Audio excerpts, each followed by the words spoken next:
আমাদের এলাকার ছেলে মেয়েরা এখানে পড়ে, আমাদের পাড়ার তাতে এত বেতন দিয়ে এত সেসব ফি দিয়ে তারা তাদের পক্ষে সম্ভব নয় এখানে লেখাপড়া করা। তা আমরা চাই যে আগামী দিন যেহেতু আমরা একটা খুব নির্যাতনের মধ্যে ছিলাম, শোষণের মধ্যে ছিলাম, আমরা আমাদের ভাষা কথা জ্ঞান সবকিছু হারিয়ে ফেলেছি, আমরা বলতে পারি না, আমাদের সমস্যা হয়ে গেছে। যেহেতু আমাদের করতে পারে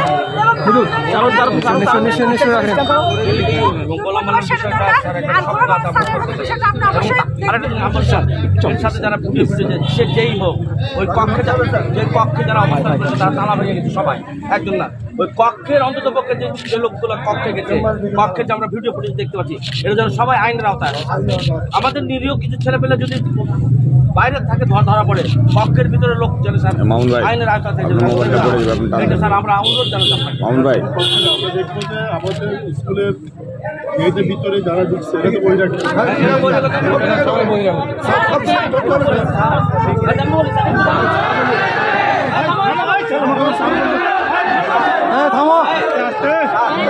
তাদের সন্ত্রাসী অ্যাক্টিভিটিস আছে ভিতরে, অনেক অনেকে বাসনে আমরা দেখেছি সব অনেক তাড়াতাড়ি করছে, এদেরকে বাইরে থেকেও ধরেন ভিতর থাকতে পারে। কিন্তু আমার কথা হলো বাইরে অনেক নিরীহ লোক আসতে পারে, একজনকে দেখা যাচ্ছে অন্য কারণে এসেছে, অন্য কারণে আসতে পারে, কারণ শিক্ষা প্রতিষ্ঠান অনেক কারণে আসতে পারে। কিন্তু যারা ঘরে ঢুকেছে তারা অনেক কারণ, যারা সুনির্দিষ্ট কারণ হচ্ছে তারা তালা ভেঙে ঢুকেছে, এটা প্রমাণিত স্যার। এটা জানে স্যার আইনের আয়তা থেকে বের না হয়, এখানে জানে স্যার দল দেখে, এখানে স্যার দল দেখে জানে স্যার এটাকে পোলারাইজ না করা হয়, যে এই দলের এদেরকে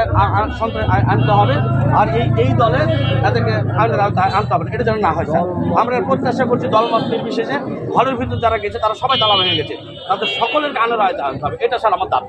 ঠিক আছে, আমরা ভিডিও কালকে আমরা হয়রানি করবো না, আমাদের কাছে ছবি আছে, ভিডিও ফুটেজ আছে, আমরা ছবি ভিডিও ফুটেজে আমরা তাদেরকে একসাথে দেখছি, যারা ইলিগালি অর্থাৎ ইলিগাল টেস্ট পাস করছে,